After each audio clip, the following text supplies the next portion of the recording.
بسم اللہ الرحمن الرحیم الحمد للہ رب العالمین والعاقبۃ للمتقین والصلاة والسلام علی اشرف الانبیاء والمرسلین وعلی آلہ واصحابہ اجمعین اما بعد نماز کی شرائط کے حوالے سے پڑھ رہے تھے، اور اس میں ہم نے یہ پڑھا کہ نماز کے لیے یہ شرط ہے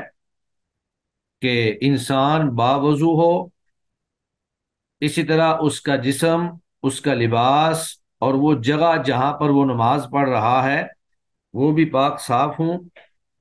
اور پھر عورت کے بارے میں ہم نے پڑھا کہ وہ باپردہ ہو، اس کے ساتھ پہ دوپٹہ ہو،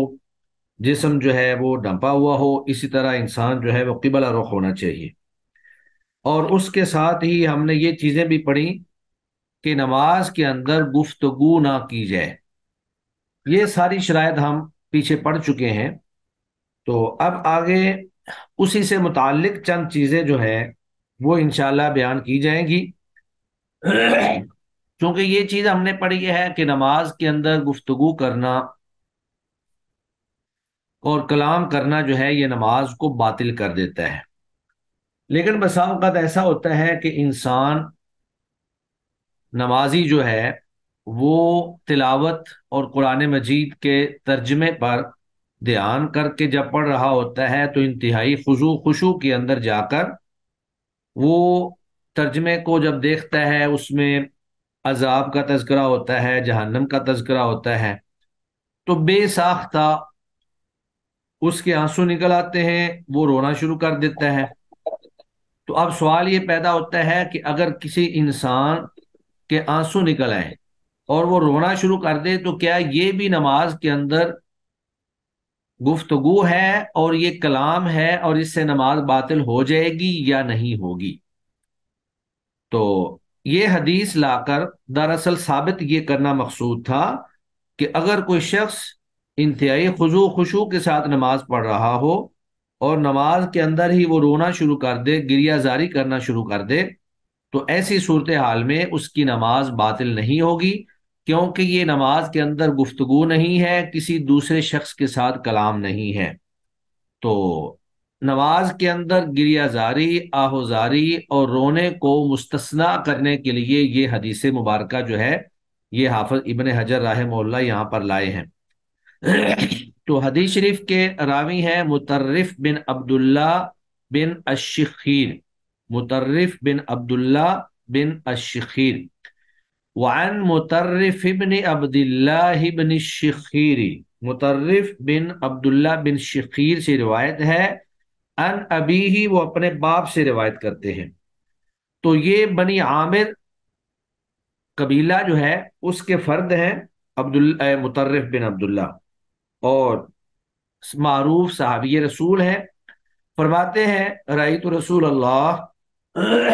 صلی اللہ علیہ وسلم یصلی، میں نے دیکھا رسول اللہ صلی اللہ علیہ وسلم کو یصلی، نماز پڑھاتے ہوئے،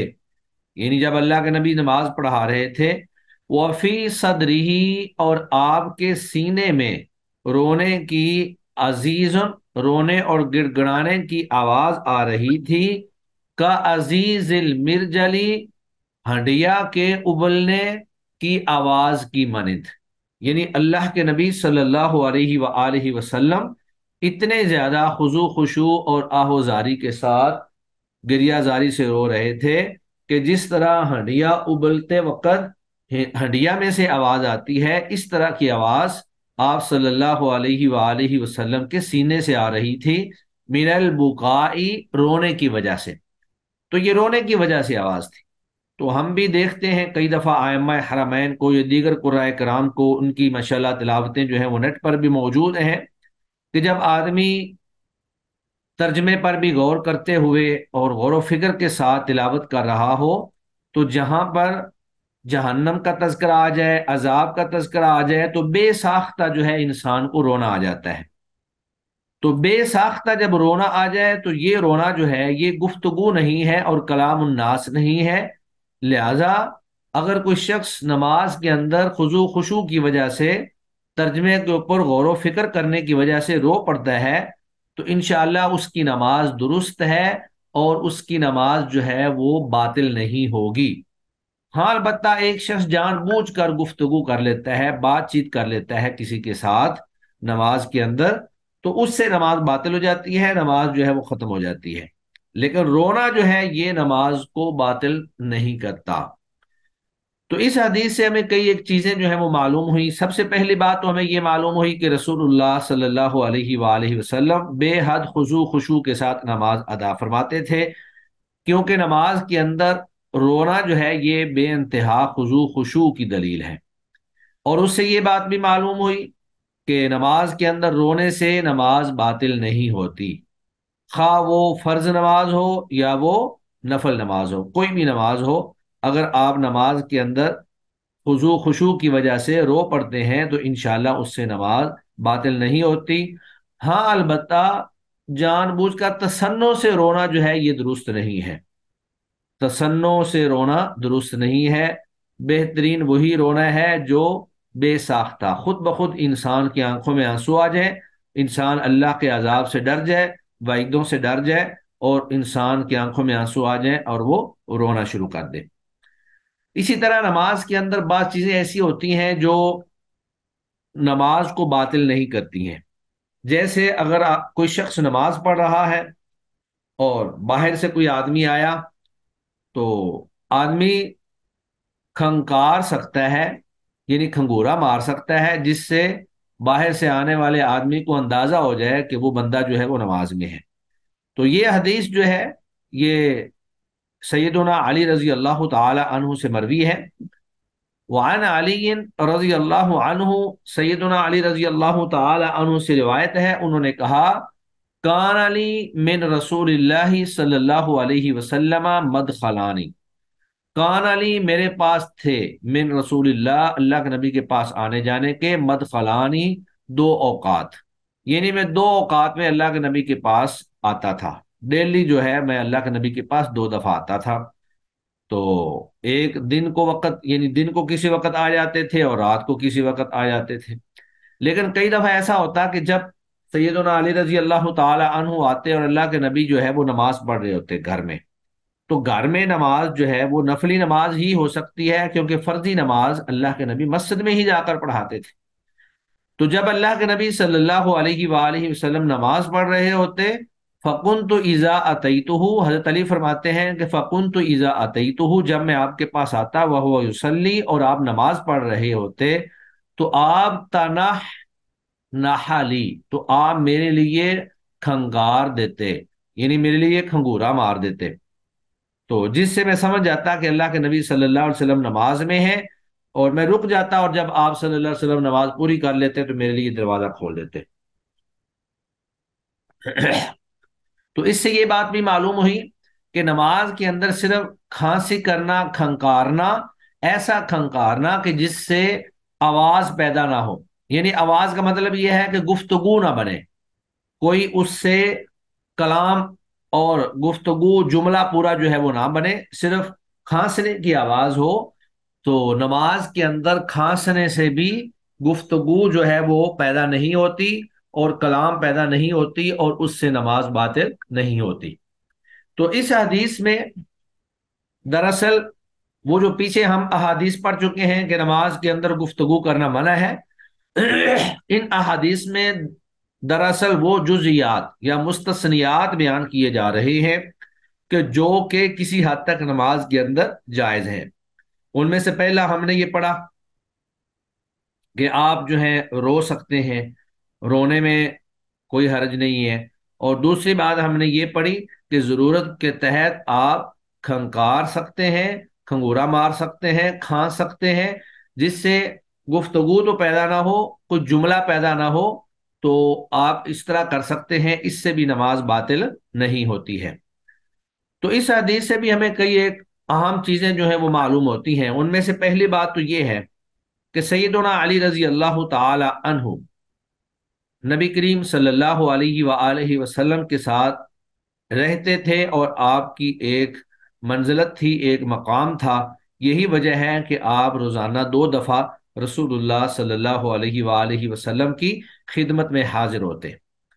دوسرا اس سے یہ بات معلوم ہوئی کہ نبی کریم صلی اللہ علیہ وسلم نے اپنے گھر کو بھی نمازوں کے نور سے منور کر رکھا تھا، اور یہ بات واضح ہے کہ گھر میں آپ صلی اللہ علیہ وسلم نفلی نماز پڑھتے تھے، فرضی نہیں پڑھتے تھے۔ تو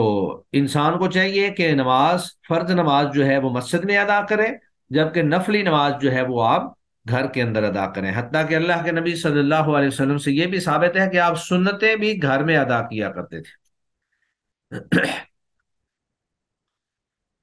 اور اس حدیث سے ہمیں یہ بات بھی معلوم ہوئی کہ اگر کوئی شخص نماز میں موجود ہو، گھر کے اندر موجود ہو، اور کسی جگہ پر اس کو کھانسنے کی ضرورت محسوس ہو جائے کسی آدمی کو متنبہ کرنے کے لیے، تو اس سے نماز پہ کوئی فرق نہیں پڑتا ہے۔ نماز کے اندر کھانسنا یا کھنگورا مارنا جس کو آپ کہہ سکتے ہیں، یہ نماز کو باطل کرنے والی چیز نہیں ہے۔ اور اس حدیث سے ہمیں یہ بھی معلوم ہوا کہ نماز کے اندر کسی سے گفتگو کرنا حرام ہے، کیونکہ گفتگو کرنے سے نماز باطل ہو جاتی ہے۔ پہلے شروع میں، ابتدائے اسلام میں جب نماز فرض ہوئی تو اس وقت گفتگو کرنا جائز تھا۔ کوئی بھی شخص جو ہے وہ آ کر کسی نمازی سے پوچھ سکتا تھا جی کون سی رکعت ہے، تو وہ آگے سے بتا دیتا کہ دوسری ہے، تیسری ہے، یا کوئی بھی بات پوچھی جا سکتی تھی، لیکن بعد میں پھر گفتگو کرنے سے منع کر دیا گیا۔ تو اللہ کے نبی صلی اللہ علیہ وآلہ وسلم اسی لیے کھانستے تھے، کیونکہ گفتگو کرنا حرام تھا۔ تو جو حرام عمل تھا اللہ کے نبی صلی اللہ علیہ وسلم نے اس کو چھوڑ دیا، اور جو جائز تھا اس کو آپ نے اختیار کر لیا۔ اسی طرح نماز کے اندر تسبیح اور قرات کے اندر قرات کا جواب وغیرہ دینا یہ بھی جائز ہے۔ اگر کہیں پہ عذاب کی آیت آئے تو جہنم کی پناہ مانگنا، اللہ کے عذاب سے پناہ مانگنا، اور کہیں پر رحمت کی آیت آ جائے تو اللہ تعالیٰ سے جنت کا سوال کرنا اور اللہ کی رحمت کا سوال کرنا، اگر کوئی آدمی ایسا کرتا ہے تو وہ بھی درست ہے، اس سے بھی نماز باطل نہیں ہوتی ہے۔ اس کے بعد ایک تیسری چیز جو ہے، جو عام طور پر نماز کے اندر پیش آتی ہے، اور یہ بہت مارکۃ الآراء چیز ہے، بہت سارا اس میں اختلاف بھی پایا جاتا ہے، لیکن راجح چیز جو حدیث کے مطابق ہے وہ یہاں پر بیان کی گئی ہے۔ پہلے یہ ہوتا تھا کہ نماز کے اندر چونکہ گفتگو جائز تھی، کوئی بھی شخص باہر سے آتا اور نمازیوں کو سلام کہتا تو نمازی باقاعدہ وعلیکم السلام ورحمۃ اللہ وبرکاتہ الفاظ کے ساتھ اس کا جواب دے دیتے تھے۔ لیکن جب نماز کے اندر گفتگو کرنے سے منع کر دیا گیا تو اس وقت پھر اللہ کے نبی صلی اللہ علیہ وآلہ وسلم نے ہاتھ کے اشارے سے سلام کرنے والے کے سلام کا جواب دینے کا عمل اختیار کیا۔ یعنی ہاتھ کے اشارے سے آپ نے مثلا ہاتھ باندھے ہوئے ہیں تو آپ تھوڑا سا ہاتھ اوپر کر کے آپ جو ہے سلام کا جواب دے سکتے ہیں۔ تو اس میں اگرچہ فقہا اور بہت سارے اہل علم کا اختلاف ہے، بعض تو کہتے ہیں کہ سلام جو ہے وہ کرنا ہی نہیں چاہیے، بعض کہتے ہیں کہ سلام اگر کوئی کر دے تو اس کا جواب نہیں دینا چاہیے، اور ان کی دلیل یہ وہ روایات ہیں جن کے اندر گفتگو کرنے سے منع کیا گیا ہے۔ جبکہ دوسرے علماء جو سلام کا جواب دینے کی اجازت دیتے ہیں، منع نہیں کرتے، وہ کہتے ہیں کہ اصل میں وہ روایات جو گفتگو کرنے سے منع کی ہیں وہ تو زبان سے جواب دینے سے منع کیا گیا ہے۔ یہی وجہ ہے کہ جب زبان سے جواب دینا منع کر دیا گیا ہے تو ہاتھ سے جواب دینے کی اللہ کے نبی نے اجازت دے دی ہے، اور آپ نے اس کی گنجائش پیدا کر دی ہے۔ تو لہذا راجح موقف یہی ہے کہ اللہ کے نبی صلی اللہ علیہ وسلم کا عمل اور صحابہ کا جو عمل ہے وہ یہی تھا کہ سلام کہا بھی جا سکتا ہے نمازیوں کو، اور سلام کا جواب بھی دیا جا سکتا ہے، لیکن یہ جواب زبان سے نہیں ہوگا، یہ ہاتھ کے اشارے سے ہوگا۔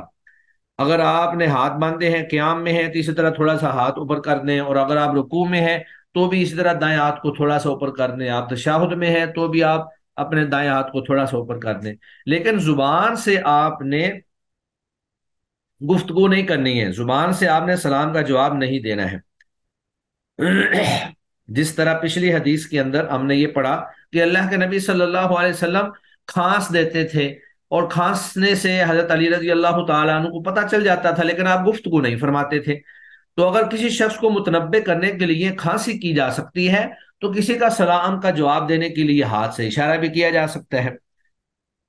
تو حضرت ابن عمر وعن ابن عمر رضی اللہ تعالی عنہما، سیدنا ابن عمر رضی اللہ تعالی عنہما سے روایت ہے، قال انہوں نے فرمایا، قلت لبلال، میں نے سیدنا بلال رضی اللہ تعالی عنہ سے پوچھا۔ اب حضرت ابن عمر ماشاءاللہ بہت بڑے عالم تھے، متبع سنت تھے، سنت سے محبت کرنے والے صحابی تھے، لیکن انہوں نے جو بات ان کو علم نہیں تھی وہ انہوں نے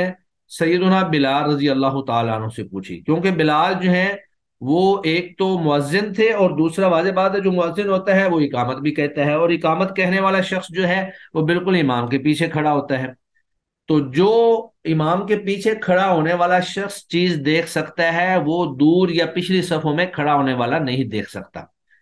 تو حضرت ابن عمر رضی اللہ تعالی عنہ نے سیدنا بلال رضی اللہ تعالی عنہ سے پوچھا، سوال کیا کہ کئی فرائیت النبیہ،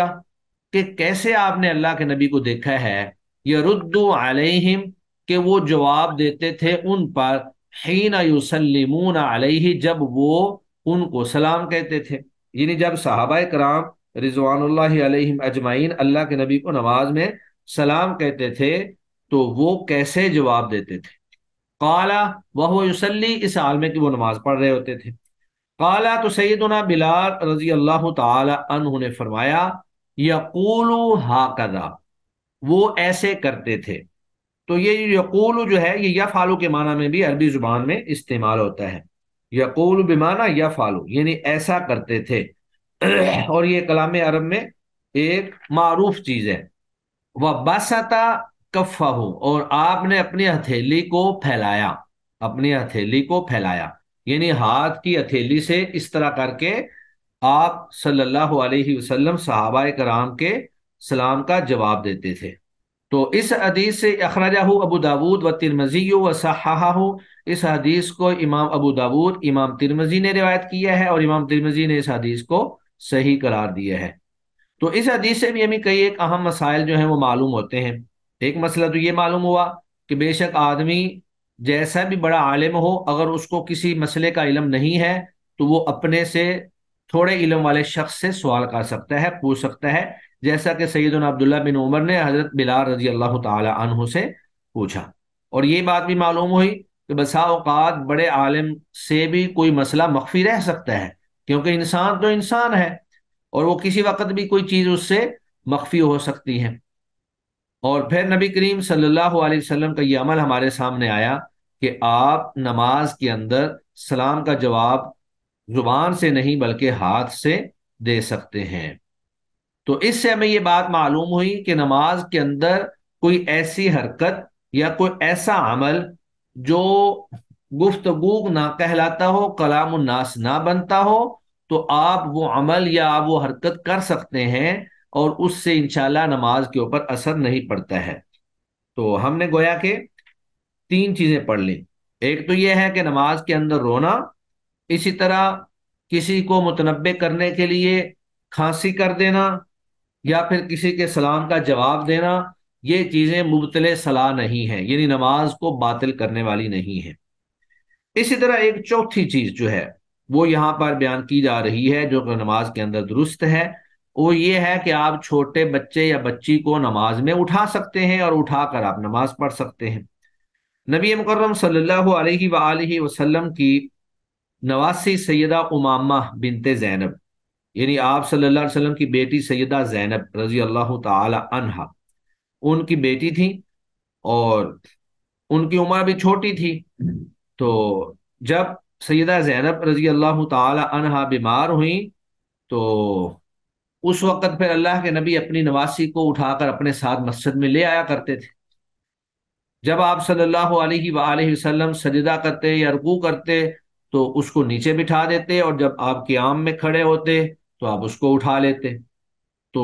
یعنی نماز کے اندر بچے کو اٹھانا یہ ایسی حرکت نہیں ہے جس سے نماز باطل ہوتی ہو۔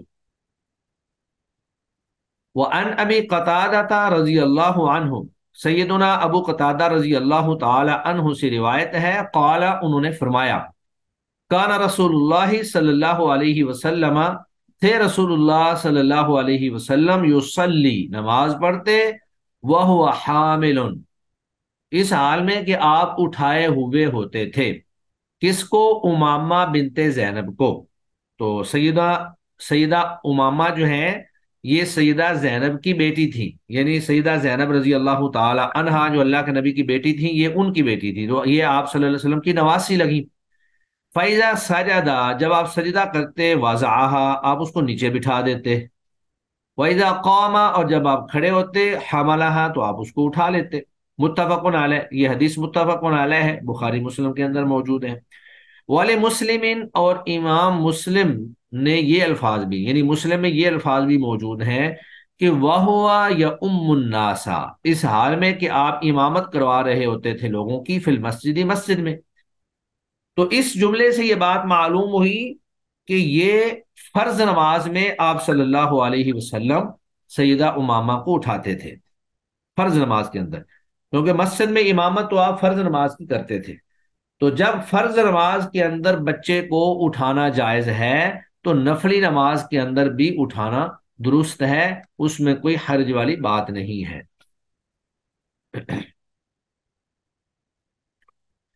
تو اس حدیث سے ہمیں جو چیزیں معلوم ہوتی ہیں، چند ایک اہم چیزیں، ان میں سے پہلی بات تو یہ ہے کہ رسول اللہ صلی اللہ علیہ وآلہ وسلم بچوں کے ساتھ بہت شفقت اور محبت فرمایا کرتے تھے، جس کی دلیل یہ ہے کہ آپ صلی اللہ علیہ وسلم نماز میں بھی اپنی نواسی کو اٹھا کر نماز پڑھایا کرتے تھے۔ اور دوسرا اس سے یہ بات ثابت ہوئی کہ نماز کے اندر بچے کے اٹھانا درست ہے، اور یہ عمل یسیر ہے، اس سے نماز جو ہے وہ باطل نہیں ہوتی، نماز کے اندر کوئی مسئلہ نہیں ہے۔ پھر ایک بات یہ بھی معلوم ہوتی ہے کہ عام طور پہ بچے جو ہوتے ہیں ان کے کپڑے ناپاک اور نجس ہوتے ہیں، کیونکہ ان کا پیشاب پخانہ جو ہے عموماً وہ کپڑوں میں ہی کر دیتے ہیں۔ لیکن اگر بچہ بظاہر اس کے کپڑوں پر نجاست نظر نہ آ رہی ہو تو پھر اس کا حکم جو ہے وہ پاکیزگی کا ہی ہوگا، یعنی نجاست اگر تو ظاہری طور پر کپڑے پہ نظر آ رہی ہے تو پھر تو اس کو دھونا ضروری ہے، لیکن اگر نجاست ظاہری نظر نہیں آ رہی ہے تو پھر آپ اس بچے کو اور اس کے کپڑوں کو پاک ہی سمجھیں گے، آپ اس کو ناپاک نہیں سمجھیں گے۔ اور اس سے یہ بات بھی معلوم ہوئی کہ بچوں کو مسجد میں لے جانا، تاکہ بالکل چھوٹے بچوں کو مسجد میں لے جانا بالکل درست ہے، بلکہ بچوں کو مسجد میں لے جانا چاہیے تاکہ بچے جو ہیں وہ مسجد سے مانوس ہو جائیں، مسجد کے ساتھ ان کی محبت ہو جائے، اور مسجد ان کے لیے کوئی اجنبی جگہ نہ ہو۔ لیکن یہ بات ضروری ہے کہ اگر تو بچے بالکل چھوٹے ہیں تو ان کو پیمپر لگا کر اور اہتمام کے ساتھ لے جایا جائے تاکہ وہ وہاں پہ پیشاب پخانہ نہ کر دیں اور مسجد میں نجاست پھیلانے کا باعث نہ بنے۔ اور دوسرا، بچوں کو اپنے پاس قابو کر کے رکھا جائے تاکہ وہ دیگر نمازیوں کو تشویش اور اذیت میں مبتلا نہ کرے۔ بچوں کو مسجد میں تو لے جانا چاہیے، لیکن جب بچے وہاں پہ بالکل بچے چھوٹے ہوں، بہت ہی چھوٹے ہوں، اور دیگر نمازیوں کے لیے تشویش کا باعث بن رہے ہوں اور ان کی نماز کو خراب کر رہے ہوں، تو پھر ان کو اس وقت تک نہ لے جایا جائے جب تک وہ کچھ سمجھدار نہ ہو جائیں۔ یعنی بچہ کم از کم اتنا سمجھدار ہونا چاہیے کہ آپ اگر اس کو کہیں کہ بیٹا ادھر بیٹھ جاؤ تو وہ بیٹھ جائے۔ اتنا چھوٹا بچہ نہ ہو کہ آپ اس کو بیٹھنے کا بھی کہتے رہیں تو اس کو بات سمجھنا ہے کہ آپ اس کو کیا کہنا چاہ رہے ہیں۔ تو بچہ جو ہے اتنا میچور اور اتنا سمجھدار ہونا چاہیے کہ وہ دوسروں کے لیے اذیت اور تشویش کا باعث نہ بنے، بلکہ وہاں پہ جا کر جہاں آپ اس کو بٹھائیں وہ بیٹھ جائے، جہاں آپ اس کو کھڑا کریں وہ کھڑا ہو جائے۔ تو ایسے بچوں کو ضرور مسجد میں لے کے جانا چاہیے، بچوں کو مسجد سے روکنا نہیں چاہیے تاکہ بچے جو ہیں وہ بچپن سے ہی مسجد کے ساتھ مانوس ہو جائیں۔ کیونکہ آج اگر ہم بچوں کو مسجد میں جانے سے روکیں گے، وہاں پہ لے جا کر ان کو جھڑکیں گے، ماریں گے، تو وہ سمجھیں گے کہ شاید مسجد جو ہے وہ بہت کوئی خطرناک جگہ ہے جہاں پہ ہمارے لیے تحفظ نہیں ہے، خطرہ ہے، تو پھر وہ مسجد سے دور بھاگیں گے۔ اور اس کے بعد پھر پانچویں چیز جو ہے نماز کے اندر ہی، کہ اگر خطرناک اور موذی چیزیں جیسے سانپ ہے یا بچھو ہے، اگر وہ نماز میں کہیں سے نکل آئیں اور آپ کو خدشہ ہو کہ وہ آپ کو ڈس لیں گے، آپ کو نقصان پہنچائیں گے، تو آپ نماز کے اندر ہی ان جانوروں کو مار سکتے ہیں، کیونکہ انسان کو اپنی جان کی حفاظت کرنا یہ بھی دین کی ضروریات میں سے ہے، یہ ایک ضروریات زندگی میں سے ہے۔ تو جب ضرورت آ جائے تو وہ بہت ساری حرام چیزوں کو حلال کر دیتی ہے۔ ویسے تو نماز کے اندر حرکت کرنا یا ادھر ادھر بھاگنا یا کوئی چیز پکڑنا جائز نہیں ہے، لیکن اگر سانپ اور بچھو آ جائے تو آپ نماز کے اندر ہی لاٹھی پکڑ سکتے ہیں، اینٹ روڑا پکڑ سکتے ہیں، اور آپ نماز کے اندر ہی ان جانوروں کو قتل کر سکتے ہیں، کیونکہ یہ انسان کو نقصان پہنچا سکتے ہیں، انسان کی موت کا بھی باعث بن سکتے ہیں۔ وعن ابی ہریرہ رضی اللہ تعالی عنہ، سیدنا ابو ہریرہ رضی اللہ تعالی عنہ سے روایت ہے، انہوں نے کہا رسول اللہ صلی اللہ علیہ وسلم نے فرمایا اقتلوا الاسودین، تم قتل کرو دو کالی چیزوں کو۔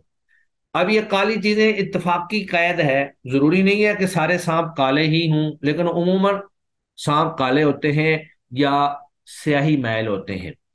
اسی طرح جو عقرب بچھو ہے وہ بھی کالا ہوتا ہے، کالے کے علاوہ دوسرے کلر کا بھی ہو سکتا ہے، لیکن زیادہ تر بچھو کالے ہوتے ہیں۔ تو تغلیباً یعنی ایک سیاہی چیز، زیادہ چیز جب سیاہ ہوتی ہے تو اسی کو کالا کہہ کر اللہ کے نبی صلی اللہ علیہ وسلم نے اسود کہہ دیا ہے۔ تو اقتلو الاسودین، دو کالی چیزوں کو قتل کرو، تو یہ اقتلو تو باقاعدہ امر کا صیغہ ہے کہ ضروری طور پر ان کو قتل کرو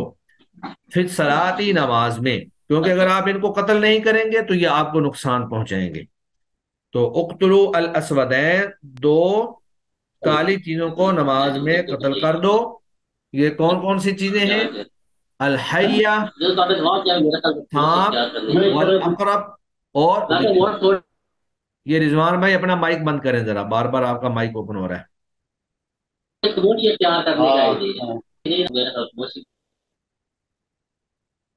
الحیۃ والاقرب، سانپ اور بچھو۔ اخرجہ الاربعہ، اس حدیث کو ائمہ اربعہ نے روایت کیا ہے۔ وصححہ ابن حبان، اور امام ابن حبان نے اس حدیث کو صحیح قرار دیا ہے۔ تو گویا کہ ہمارے پاس پانچ چیزیں آ گئیں جو نماز کے اندر جائز ہیں، اور یہ نماز کے خضوع خشوع کے منافی نہیں ہیں، اور جو نماز کے اندر گفتگو کرنے سے منع کیا گیا تھا، امرنا بالسکوت ونہینا عن الکلام، گفتگو کرنے سے منع کیا گیا، خاموشی کا حکم دیا گیا، یہ اس کے منافی نہیں ہے، بلکہ یہ ضرورت کے تحت اللہ کے نبی صلی اللہ علیہ وسلم نے ان کی گنجائش دی ہے۔ تو ان میں سے پہلی بات تو یہ ہے کہ اگر آپ تلاوت کے مفہوم پر غور و فکر کرتے ہوئے تلاوت کر رہے ہیں، اور کہیں پر آپ کے اوپر جو ہے وہ خضوع خشوع کی وجہ سے گریہ زاری اور رونا جو ہے آپ کے اوپر غالب آ جاتا ہے، تو آپ اگر رو لیتے ہیں تو وہ نماز کے منافی نہیں ہے۔ اسی طرح نماز کے اندر کھانسی کرنا کسی کو متنبع کرنے کے لیے، یہ بھی درست ہے۔ اسی طرح ہاتھ کے اشارے سے، گفتگو سے نہیں، کلام سے نہیں، منہ سے نہیں، بلکہ ہاتھ کے اشارے سے سلام کا جواب دینا، یہ بھی درست ہے۔ اور پھر اسی طرح نماز کے اندر بچے کو اٹھا کر نماز پڑھنا، یہ بھی درست ہے۔ اور آخری بات، وہ موذی جانور جو انسان کے لیے ہلاکت کا باعث بن سکتے ہیں، ان کو نماز میں قتل کرنا بھی درست ہے، اس سے نماز باطل نہیں ہوتی ہے۔ تو یہاں ہی ہمارا شرائط نماز کا جو باب ہے وہ مکمل ہو گیا، باب شروط الصلاۃ جو ہے۔ اب آگے باب ہے باب سترت المصلی، نمازی کے سترے کا بیان، نمازی کے سترے کا بیان۔ سترے سے مراد وہ لکڑی یا وہ دیوار یا وہ نیزہ یا وہ تیر یا وہ چیز ہے، کوئی بھی چیز ہو سکتی ہے جو نمازی نماز پڑھتے ہوئے اپنے سامنے رکھے۔ ستون بھی ہو سکتا ہے، دیوار بھی ہو سکتی ہے، اور اس کا فائدہ یہ ہے کہ انسان کی نظر جو ہے وہ ادھر ادھر گھومنے کی بجائے ایک جگہ پر مرتکز ہو جاتی ہے، یعنی انسان کی نظر ادھر ادھر گھومنے کی بجائے ایک جگہ پر مرکوز ہو جاتی ہے، انسان کی نماز کے اندر جو ہے وہ خضوع خشوع زیادہ ہو جاتا ہے، اور اس کا فوکس جو ہے اور اس کی توجہ جو ہے وہ نماز کے اندر ہی یکسو ہو جاتی ہے، اس کی یکسوئی اور اس کی توجہ جو ہے وہ منتشر نہیں ہوتی۔ یہ سترے کا ایک بڑا فائدہ ہے۔ سترے کا حکم کیا ہے؟ سترے کا حکم استحباب کا ہے، یعنی سترہ رکھنا مستحب ہے،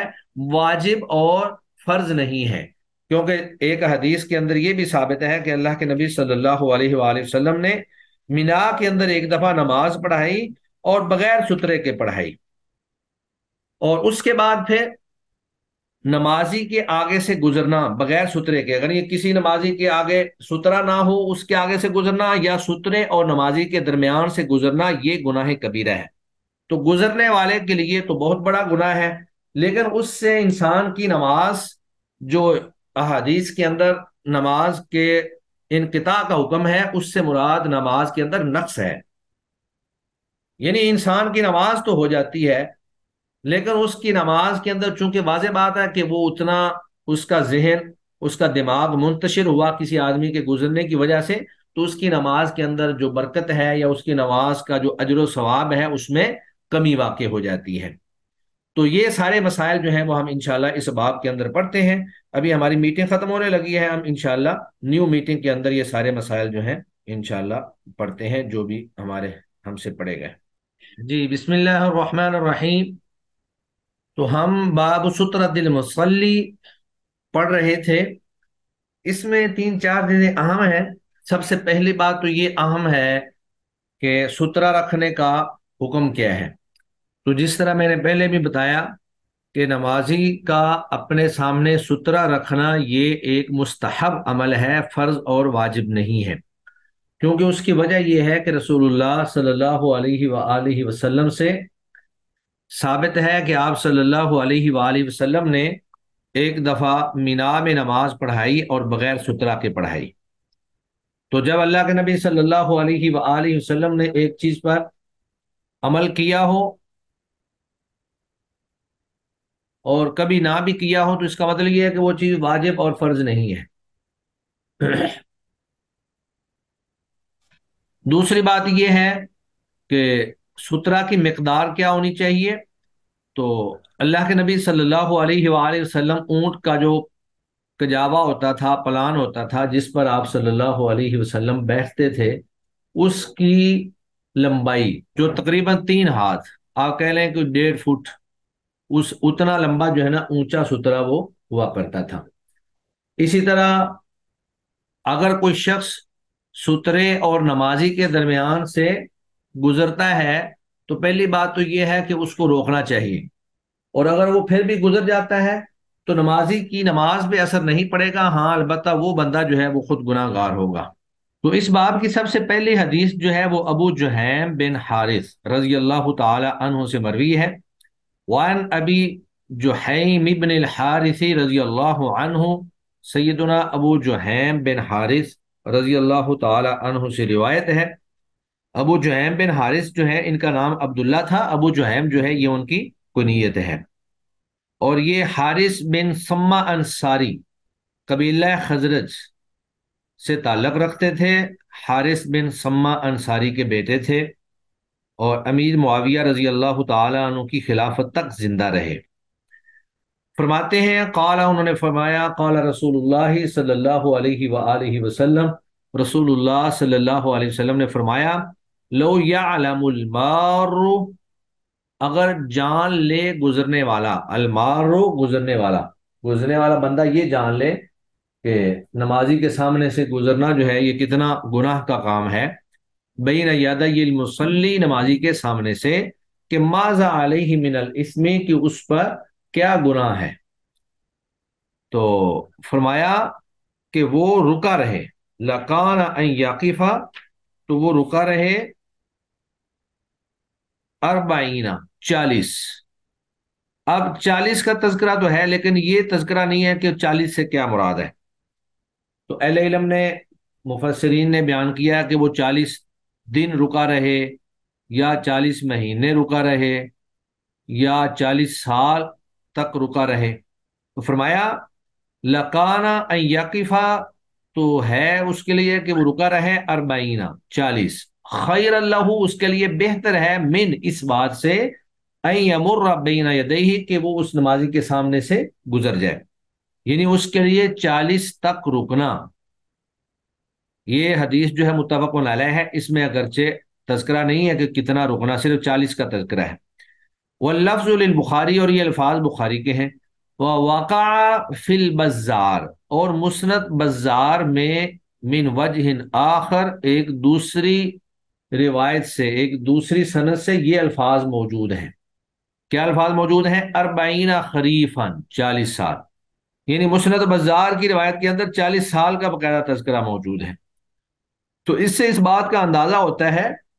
کہ نمازی کے آگے سے گزرنا کتنا بڑا گناہ کا کام ہے، کتنا زیادہ اس پہ گناہ ہے کہ ایک شخص اگر 40 سال تک بھی اس کو رکنا پڑے تو وہ رکا رہے اور وہ نمازی کے آگے سے نہ گزرے۔ تو اب 40 سال تو کوئی بھی نہیں رکتا ہے۔ واضح بات ہے کہ ایک شخص جو نماز ادا کر رہا ہے وہ 5 منٹ، 7 منٹ، 10 منٹ کے اندر اپنی نماز ادا کر لے گا۔ تو ایسے شخص کو چاہیے کہ وہ وہاں پر انتظار کرے اور نمازی کے آگے سے نہ گزرے۔ تو یہ حدیث جو ہے نمازی کے آگے سے گزرنے والے شخص کے گناہ گار ہونے پر دلالت کرتی ہے۔ باقی رہا یہ مسئلہ کہ اگر کوئی شخص گزر جاتا ہے تو نمازی کی نماز پہ اثر پڑے گا کہ نہیں، تو نمازی کی نماز اگرچہ کچھ متاثر تو ہوگی لیکن نماز جو ہے وہ باطل نہیں ہوگی۔ واضح بات ہے کہ جب سامنے سے کوئی گزر جاتا ہے، بے شک وہ مرد ہے، عورت ہے،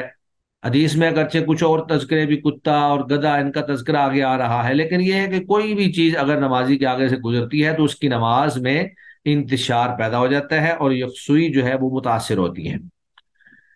اب سوال یہ ہے کہ سترہ جو ہے وہ کیسا ہونا چاہیے؟ وعن عائشہ رضی اللہ عنہا، ویسے تو سترہ کوئی بھی چیز ہو سکتی ہے، دیوار کو بھی آپ سترہ بنا سکتے ہیں، کسی ستون کو بھی آپ سترہ بنا سکتے ہیں، اسی طرح اونٹ کا جو پلان ہے اللہ کے نبی عموماً اس کو سامنے رکھ لیتے تھے، یا نیزہ جو ہے وہ سامنے گاڑ لیا کرتے تھے۔ تو ہر وہ چیز جو رکاوٹ بن سکے اس کو سترہ بنایا جا سکتا ہے۔ تو سیدہ عائشہ رضی اللہ تعالی عنہ سے روایت ہے، انہوں نے کہا سئل رسول اللہ صلی اللہ علیہ وسلم، نبی کریم صلی اللہ علیہ وآلہ وسلم سے سوال کیا گیا فی غزوہ تبوک، غزوہ تبوک میں،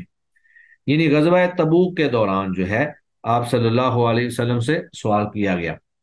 سفر کے دوران، ان سترۃ المصلی، نمازی کے سترے کے بارے میں، کہ نمازی کا سترہ جو ہے وہ کیسا ہونا چاہیے۔ فقال، تو آپ صلی اللہ علیہ وسلم نے فرمایا مثل مؤخرۃ الرحل، کجاوے کی پچھلی لکڑی کی مانند ہو۔ تو یہ جو پالان ہوتا ہے جو اونٹ کے اوپر رکھا جاتا ہے اور پھر اس کے اوپر بندہ بیٹھتا ہے، تو کجاوے کی جو پچھلی لکڑی جس کے ساتھ ٹیک لگا کے بیٹھتا ہے تو وہ عموماً کوئی فٹ 1.5 فٹ، اس فٹ کے قریب اس کی تقریباً اونچائی ہوتی ہے۔ تو یعنی کم از کم سترہ جو ہے وہ اتنا ہونا چاہیے۔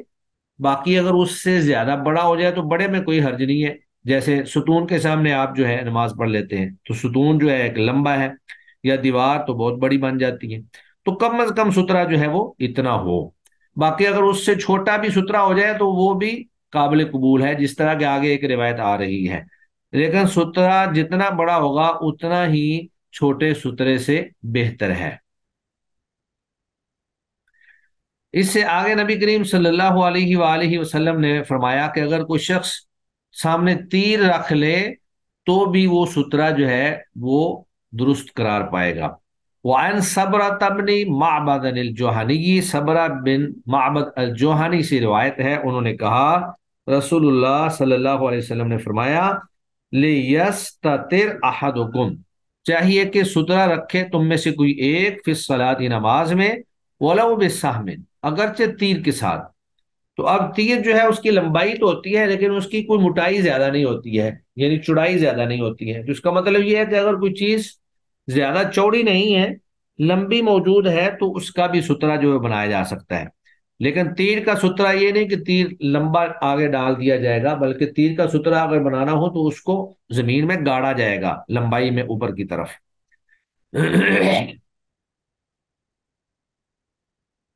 تو ان تمام احادیث سے ہمیں یہ بات معلوم ہوئی، پچھلی جو ہم نے تینوں احادیث پڑھی ہیں، کہ نمازی کو نماز میں سترہ رکھنا وہ مستحب عمل ہے، واجب نہیں ہے، کیونکہ ایک حدیث کے اندر موجود ہے کہ نبی کریم صلی اللہ علیہ وآلہ وسلم نے مداح کے اندر نماز ادا کی اور بغیر سترے کے ادا کی۔ باقی رہا یہ مسئلہ کہ سترہ چھوٹا ہو یا بڑا ہو، تو سترہ جو ہے چھوٹا بھی جائز ہے، درست ہے، لیکن سترہ جتنا بڑا ہوگا اتنا ہی زیادہ افضل ہے۔ تو آج کا ہمارا لیکچر اتنا ہی ہے، کیونکہ وقت مکمل ہو چکا ہے، پورا ہو چکا ہے۔